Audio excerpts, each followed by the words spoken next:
Good morning, all my student.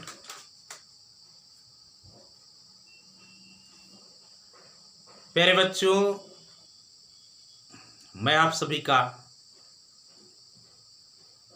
हार्दिक अभिनंदन एवं वंदन करता हूं। आज हम लोग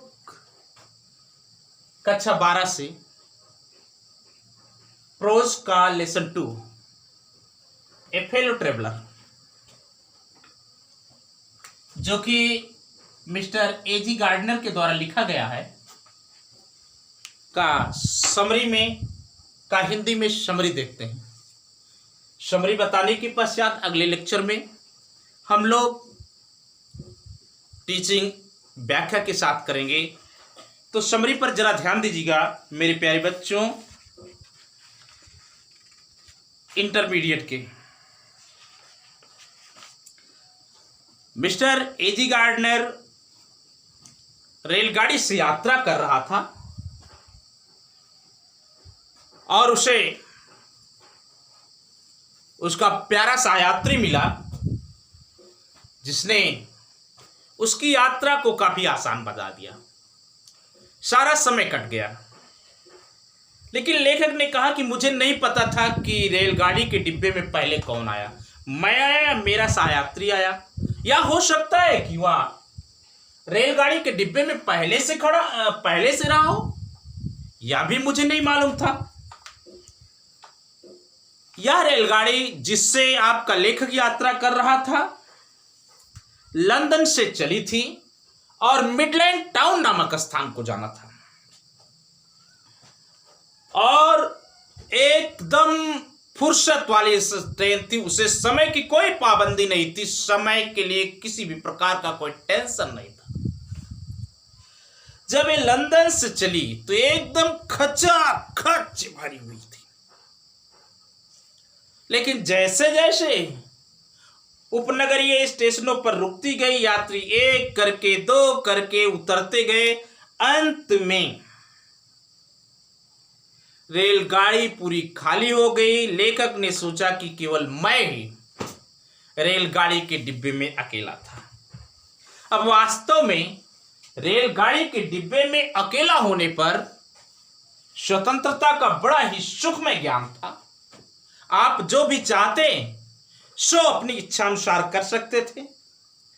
लेखक ने बताया कि आप किसी से तर्क वितर्क कर सकते थे और बातें करते करते उसे मिट्टी में उठा करके धाम से पटक भी सकते थे। आप अपने सिर के बल खड़े भी हो सकते थे, गाना गा सकते थे, तो एक दो कदम नाच सकते थे, गोल्फ खेल सकते थे, कांच की गोली खेल सकते थे। कोई आपको रोकने वाला नहीं था, कोई टोकने वाला नहीं था, कोई बाधा करने वाला नहीं था। आप चाहते तो रेलगाड़ी के डिब्बे की खिड़कियों को खोल करके यात्रा करते और चाहते तो बंद करके यात्रा करते, और हां, दरवाजे भी खोल सकते थे और बंद कर सकते थे। और आप चाहते तो रेलगाड़ी के डिब्बे में किसी भी कोने पर बैठ सकते थे। लंबे चौड़े सोफेदार सीट पर आप लेट करके आराम कर सकते थे। कोई भी नियमावली, राज्य सुरक्षा अधिनियम को कानो कान पता तक न चलता कि आप उसकी नियमावली में दखलंदाजी पैदा कर रहे हैं या तोड़ रहे हैं। लेखक ने कहा कि हालांकि ये सारी चीजें मैं कर तो सकता था, लेकिन मेरी सूझ में नहीं आया कि मैं क्या करूं, इसलिए मैंने कुछ भी नहीं किया। जो मैंने किया वो बड़ा ही आसान था। जब मेरा अंतिम सहयात्री चला गया, मैंने अपना अखबार नीचे रखा, अपने हाथों को फैलाया, पैरों को फैलाया, हाथ पैर को फैलाया, अंगड़ाई ली। उसके बाद खिड़की के पास गया, गर्मी की रात का अवलोकन किया। पूरी रेलगाड़ी के डिब्बे को मैंने क्रॉस किया, फिर आया, अपनी सिगरेट जलाई। सिगरेट जला करके मैं बैठ गया और अखबार पढ़ना पूरा प्रारंभ कर दिया। तब मुझे जानकारी हुई मेरे सहयात्री की, क्योंकि मेरा सहयात्री आया और आ करके मेरा सहयात्री आया और आ करके मेरी नाक पर बैठ गया। वाह! जरा सयात्री का परिचय लीजिए। वो पंखों वाला था, पंखों वाला था, नुकीला था, विद इंजेक्शन नीडल, और स्पष्ट रूप से बड़ा ही बोल्ड, बड़ा ही बहादुर कीड़ा था, जिसे आप बड़े ही अभद्र स्वर में मच्छर कहते हैं। कभी कोई प्यार से मच्छर भाई नहीं कहता, मच्छर अंकल नहीं कहता, मच्छर दादा नहीं कहता, मच्छर मामा नहीं कहता, सब क्रोध से कहते मच्छर। आप भी क्रोध से कहते हैं मच्छर काट रहा है। मैंने उसे अपनी नाक से उड़ा दिया और वो जाकर के रेलगाड़ी के डिब्बे का एक टूर मारा, एक चक्कर मारा, और एक चक्कर मार करके बेटा क्या कहते हैं, लंबाई, चौड़ाई और ऊंचाई का निरीक्षण किया। निरीक्षण करने के बाद खिड़की के पास जाकर के फड़फड़ाया, लाइट के पास जाकर के फड़फड़ाया। अब निर्णय ले लिया कि इस रेलगाड़ी के डिब्बे में कोने में बैठे हुए जानवर से ज्यादा इंटरेस्टिंग और कुछ नहीं है। वह आया और मेरी गर्दन पर बैठ गया। मैंने पुनः उसे उड़ा दिया, फुदक गया, एक छोटा सा राउंड और लिया, फिर आया और फिर मेरे हाथ के पीछे बैठ गया। मैंने कहा बस हद कर दी आपने, अब हद करने में कुछ बचा हुआ नहीं है, क्योंकि उदारता की सीमा होती है। मैंने 2 बार आपको चेतावनी दिया कि मैं विशेष व्यक्ति हूं, और तुम जिस प्रकार से गुदगुदाते हुए अच्छा नहीं लगता।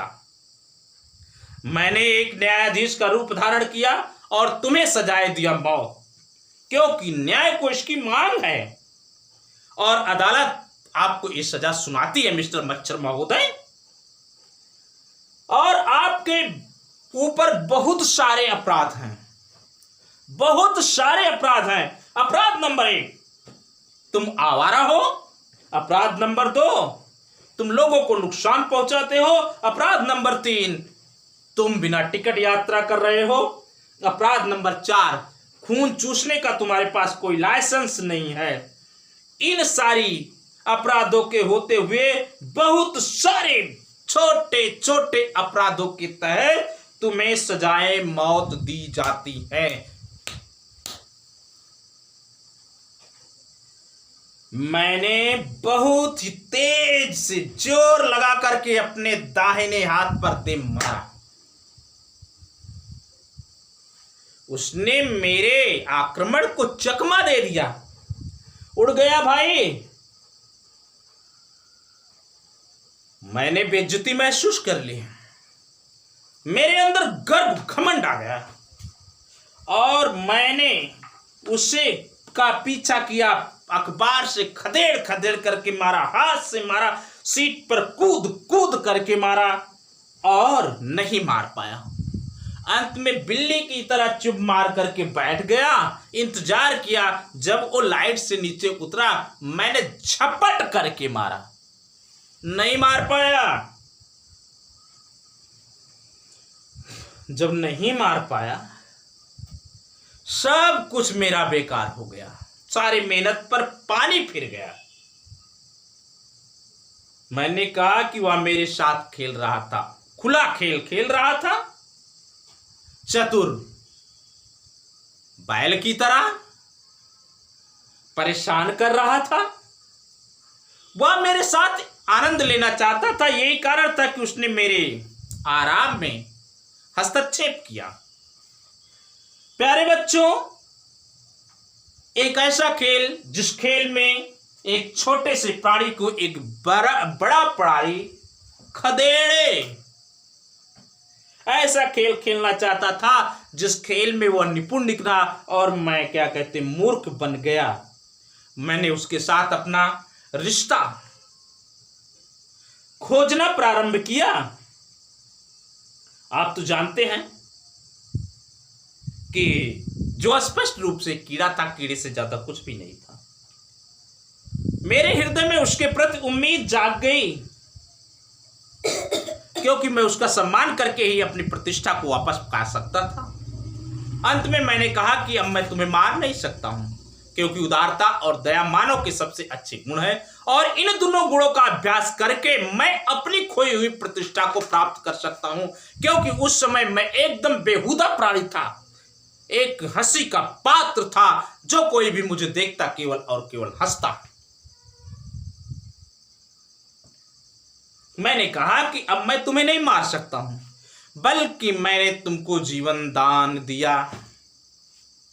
मैंने अपना अखबार उठाया, पढ़ना शुरू कर दिया। वो आया और अखबार पर बैठ गया। मैंने कहा, मूर्ख साथी, तुम तो अब अपने आप को मेरे हवाले कर चुके हो। अगर मैं अखबार का दोनों कवर दबा दूं तो तुम बीच में एकदम सैंडविच बन जाओगे। लेकिन बात यह है कि मैं तुम्हें मारना नहीं चाहता हूं। मैंने तुमको जीवन दान दिया है और जो मैं कहता हूं उसे पूरा करता हूं। अब मैं तुम्हें मार नहीं सकता हूं। दूसरी बात यह है कि मैंने तुम्हारे साथ बड़ा दूर का रिश्ता पहचान लिया है। एक प्रकार का स्नेह हमारे अंदर और तुम्हारे अंदर पैदा हो चुका है, क्योंकि संत फ्रांसिस आपको छोटा भाई कहते हैं, और मैं ईसाई धर्म से दूर नहीं जा सकता हूं। मैंने आपके अंदर बड़े दूर का रिश्ता पहचाना। आज भाग्य की बात थी कि हम दोनों साथ साथ सहयात्री रहे इस गर्मी की रात में, और मैंने तुम में रुचि ली और तुमने मेरा मनोरंजन किया। दोनों का एहसान बराबर है, किसी का एहसान ना ज्यादा है ना कम है, और हम दोनों साथ साथ यात्रा करने वाले मरणशील प्राणी हैं। हम दोनों के जीवन का चमत्कार एक बराबर है और बड़ा रहस्यमयी भी है। मैं मानता हूं कि तुम अपनी यात्रा के बारे में कुछ भी नहीं जानते हो, और मैं भी इस बात को लेकर के निश्चित नहीं हूं कि मैं भी अपनी यात्रा के बारे में जानता हूं। हम वास्तव में प्राणी हैं, लेकिन जब सोचा जाए तो बात यह मिलती है कि सभी प्राणियों में बहुत बड़ी समानता होती है। ठीक उसी प्रकार से चाहे भूत प्रेत हैं या नहीं हैं, वो आते हैं, एक प्रकाशवान डिब्बे में फड़फड़ाते हैं और कुछ देर फड़फड़ाने के बाद चले जाते हैं। यही सभी प्राणियों की दशा होती है। संसार में चमकते हुए इस संसार रूपी डिब्बे में सब एक प्रकार का चोला पहन करके आते हैं और कुछ दिन हाथ पैर चलाते हैं, समय पूरा हो जाता है तो इस संसार को छोड़ करके चले जाते हैं। मैं अपने स्टेशन पर पहुंच गया, क्योंकि एक आवाज आई खिड़की से कि आज की रात यात्रा करने वाले श्रीमान जी। ये एक मित्र कुली की आवाज थी और वह मुझे हिंट दे रहा था कि मेरा स्टेशन आ गया। मैंने उसे धन्यवाद दिया, क्योंकि मैं झपकी ले रहा था। अपनी टोपी और स्टिक को उठाते हुए मैं गर्म ठंडी रात में बाहर चला गया। जब मैंने अपने कंपार्टमेंट के दरवाजे को बंद किया तो मैंने देखा कि मेरा सहयात्री लैंप के चारों ओर फड़फड़ा रहा था। यहीं पर प्यारे बच्चों, ए फेलो ट्रेवलर का सारांश समाप्त होता है। नेक्स्ट लेक्चर में हम लोग line by line with explanation अध्ययन करेंगे। आज के लिए इतना, धन्यवाद। अगर आपको किसी प्रकार की समस्या हो, दिक्कत आती है तो कृपया आप कमेंट के द्वारा जरूर बताएं, ताकि हम आपकी समस्या को दूर कर सकें। Thank you very much. Bye bye.